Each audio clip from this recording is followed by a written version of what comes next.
Абдуллахтын китеп жазышы. Өзү тек гана соода жөнүндө сөз кылмакчы элем. Бирок Абдуллахтын китеп жазышын айтпасам болбос. Жогоруда айтканымдай, Абдуллах өтө тактык менен иштейт. Анын күн тартиби бир айга чейин тартиптелген. Китеп жазууга болсо өзүнчө убакыт ажыратат. Китеп жаза турган убакытта соода иштерине да убакыт ажыратат. Эсепчи көбүрөөк иштейт. Ал бир күнү тафсир кылууга киришти. Тафсир китебин үстүндө узак убакыт маалымат топтоду. Кийин жаза баштады. Анын бир түндө жазганын 3-4 киши кечке чейин кагазга көчүрөт эле. Кандай кылып мынчалык берекелүү болуп кетишин түшүнбөйт элек. Акыры 3 айда Куран тафсирин бүтөрдү. Кийин досторун конокко чакырды, муктаждарга жана илимдүү адамдарга 1000 динар ихсан кылды. Достору шамдан кийин топтолушуп, кызыктуу талкуулар болду. Ал маселе чечип, хадис чечмелебеген убакытта өтө аз сүйлөйт эле. Бул сапарда ушундай болду. Кадырлуу досторум деп сөз баштады Абдулла. Келип бергениңиздерге сүйүндүм. Куран тафсир кылуу ниетим бар эле, ага жеттим. Алдыда дагы бир нече максаттарым бар. Аллах жеткирсин. Кимдин максаты болбосо, максаты барларга кызмат кылат. Ушуну менен сөзүн бүтөрдү. Баары ойлонуп отуруп калды. Ошол убакта көпчүлүгү мен максаты барларга иштеп жатамбы же өз максатыма карай баратамбы деп ойлонуп жатканы белгилүү болчу.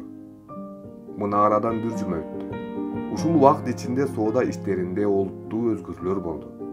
Абдуллахтын соодага аралашуу менен берекеси сезилди. Токтоп калган иштер алдыга жүрүп кетет. Менимче кылган эхсандары үчүн Аллах иштерине кемитпестен берекесин ашырып берсе керек. Өзүмчө ойлонуп отурсам, далма бирөө келип колун койду. Карасам, Абдуллах экен. Ойлонуп отурасыңбы, Абдусалам деди. Келгениңди байкабай калыпмын. Кызмат барбы бизге дедим, суроо менен. Кийин ал мага карап, ойлонуп сүйлөп баштады. Абдусалам, ондогон китептерди жазып жатам. Соода кылып жатам. Кербендерим дүйнөнүн 4 бурчуна барат. Мени бир ой кыйнап койду. Китептерим менен соода илимим келечек урпактарга толугу менен жетер бекен? Ата бабаларынын соода сырларын үйрөнүп, алардан да күчтүү болор бекен? Же башкаларга алдыга өзүп кетеби? Эгер башка диндегилер мусулмандардан өтүп байып кетсе, ислам дини аеосуз акаарат жана зулум астында калышы анык. Келечек урпактарыбызды дин алымдары адаштырып койбос бекен? Анткени кээ бир алымдар байлыкты туура эмес түшүндүрүүсү себептүү адамдар башкалардын колуна карап калышы мүмкүн. Негизи алар эки дүйнө үчүн тең каттуу аракет кылышса, чакырса, нур үстүнө нур болот эле. Эмнеге бул жөнүндө айтып калдың деп суроо жибериптим сөзүн бөлүп. Ал бир аз токтоп сөзүн улантты. Бул жума мурун шаарга бардым эле. Жума баянын уктум. Имам көпчүлүк алдында чоң ката кылды. Ал байлыкты аябай жамандады. Байларды бейишке кирбейт, кирсе да эң акыркылардан болуп кирет деди.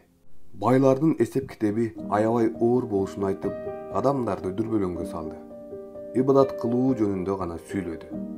Ал адал тиричилик кылып, туура соода кылып жаткандар да ибадатта экенин билбейт. Жалгыз акырет үчүн аракет кылыш керек деп айтылды ал жерде. Абдусалам, эгер ушундай имамдар көбөйүп кетсе, ислам ааламы кедей болуп кетет. Натыйжада паракорлор өз иштерин чоңойтуп жиберишет. Башка дин өкүлдөрү күчөп, мусулмандарды эзишет. Имамдар хадисти жашырбай айтышы керек. Хадистерде акырет үчүн да, дүйнө үчүн да аракет кылган адам жакшылык ичинде экенин айтылган болсо, биздин имамдар да берген кол алган колдон өйдө экенин, зекет бере турган байлар көбөйүшү керектигин эскертип турса, байлар көбөйүп, ишкерлер байыса, калк бай болот. Жолдор таза, шаарлар өнүгөт, муктаждар кыйналбайт. Жумушу жоктор иш менен камсыздалат. Адамдарды коркутпай бай болууга, акчалуу болуп, бейишке алып бара турган садакаларды кылууга чакырышы керек. Ошондо кыяматка чейин мусулмандардын колу бийик болот. Бул адилеттүүлүк болот дегеним. Мен жумадан кийин имамга катасын айттым. Кечирим сурады, башка кайталабаса керек. Бирок кыска ойлонуп, адамдарды ишкерликтен, бай болуудан кайтара тургандар чыгып жатат. Бул жакшы эмес да. Хадистерге жалган аралашып кетип жатат. Пайгамбарыбыз саллаллаху алейхи вассаламдын соода сырларына миңдеген жалгандарды кошуп жатышат. Мен да китептеримдин атайын жоготулуп жиберилишинен жана мусулмандардын соода илимдеринин куру жала калышынан катуу коркуп жатам. Коркуп жатканың орундуу, дедим ага карап. Бирок китеп жазууну токтотпошуң керек. Жүздөгөн китептериңден бирөөсү жетип барса да, келечек урпак үчүн чоң казына. Душмандар көрө албастар дайым болуп келген.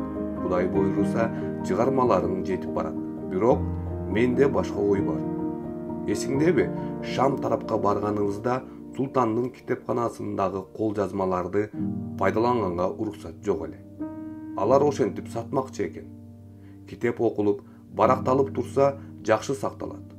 Султан китептерин сактаймын деп жоготмокчу. Менин корккон нерсем, келечекте залым падышалар келсе, устазыбыз Имам Азамдын андан мурункулар сага жана сага окшоп китеп жазгандардын чыгармаларын сактоо шылтоосу менен топтолгон кол жазмаларды жоготуп жиберишпесе эле. Азыртадан эле жашыра башташкан убак. Хадистерге чабуул болуп жатат. Келечек урпактарыбызга Аллах ынсап берсин. Ушуну мен да ойлогон элем да, деди Абдулла. Урпактарыбызды адилеттүү башчылар башкарса, диндерин унутса, өздөрүн жана тууган уруктарын камсыздай албаса, иш орундарын көбөйткөнгө аракет кылбаса, баштарына көптөгөн балайлердин келиши анык. Аллах сактасын аларды, бирок ислам дини дайыма жеңет. Ушул үмүт менен китеп жазамын. Бизден кийинкилер албетте китептеримди издеп табышар. Эгер дин уламасы чыгармаларымды жашырып же өзгөртүп жибербесе, кылымдар бою ушул китептер адамдарга жакшылык алып келет деп ойлойм. Эгер дин уламасы чыгармаларымды жашырып же өзгөртүп жиберсе, кылымдар бою ушул китептер адамдарга жакшылык алып келет.